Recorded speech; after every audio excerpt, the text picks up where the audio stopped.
Oke, halo semuanya. Jadi di sini saya bakal coba memberikan sedikit tutorial bagaimana cara membuat database di PHP atau di MySQL gitu ya. Oke, langsung saja. Sebelum kalian mengakses database-nya, pastikan SIMPP-nya itu udah nyala ya. Kita cek dulu SIMPP-nya. Nah, di sini saya menggunakan Linux ya. Jadi teman-teman jangan bingung nanti kalau misalnya menggunakan Windows. Nah, tinggal dinyalain aja nanti Apache sama MySQL-nya gitu ya. Nah, di sini saya udah jalan semua.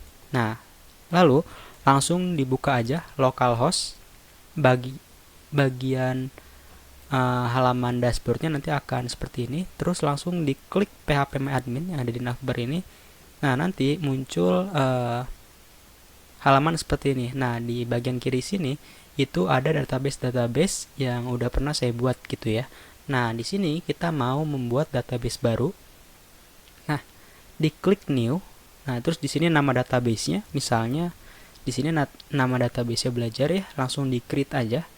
Nanti kalau misalnya udah terbuat, nanti di sini database-nya udah nambah ya, nambah satu belajar.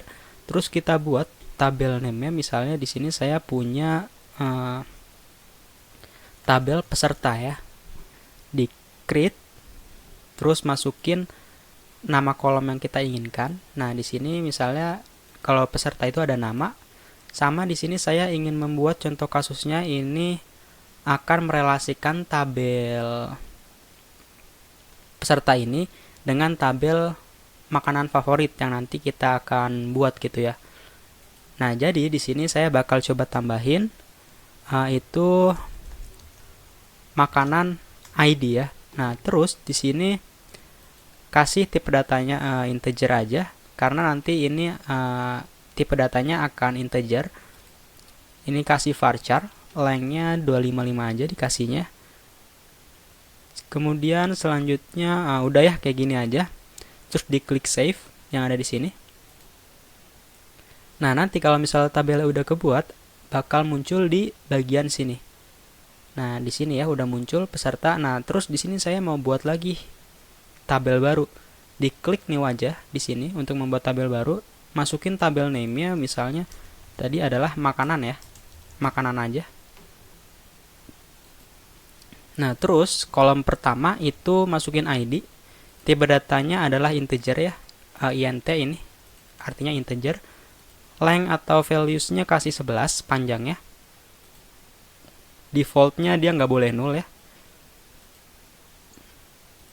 Terus selanjutnya di sini ada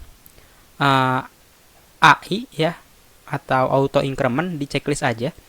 Nah, terus nanti di sini otomatis keubah juga menjadi primary. Nah, selanjutnya di sini masukkan kolom nama, tipe datanya adalah varchar. Nah, nama di sini berarti artinya nama makanan itu gitu ya. Nah, di sini lengthnya kasih aja 255.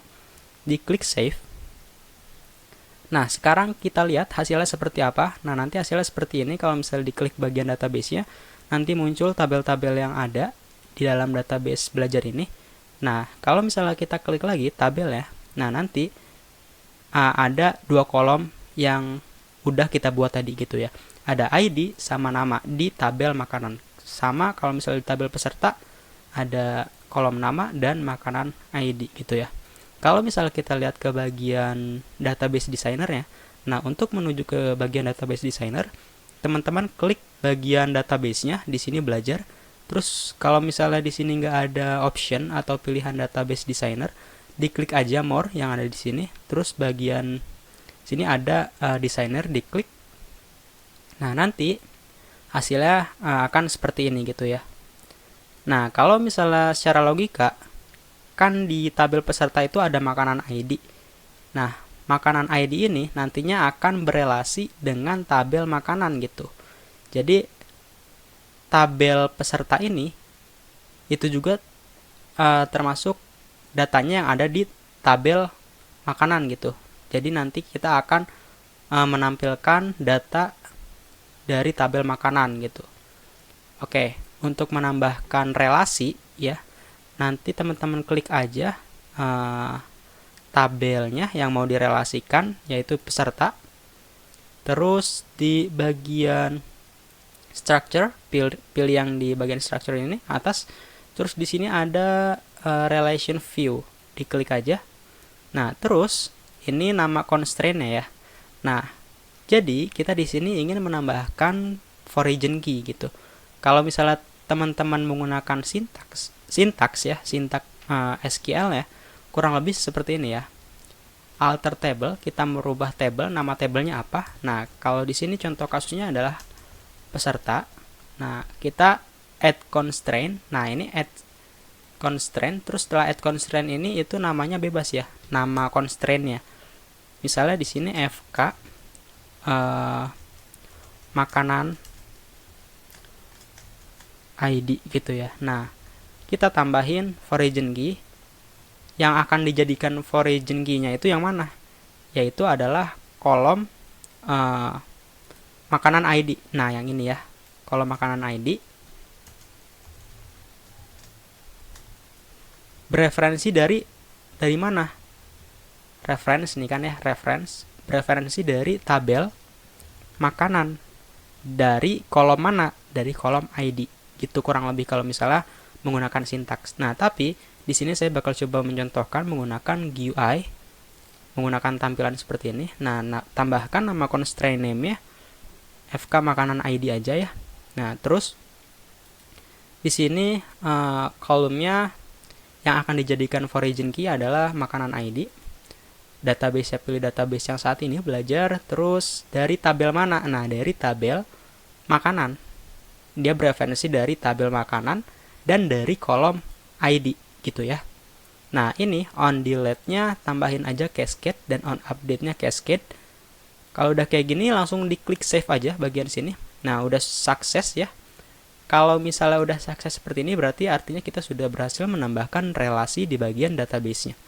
Oke, kita lihat lagi ke bagian designer. Nah, nanti dia akan berelasi seperti ini gitu ya. Nah, jadi seperti itu cara kita membuat database, tabel, dan merelasikan tabel gitu ya. Oke, mungkin cukup sekian ya tutorialnya. Nanti selanjutnya saya bakal coba langsung mencontohkan menggunakan PHP-nya langsung ya. Jadi kita mulai ngoding untuk selanjutnya.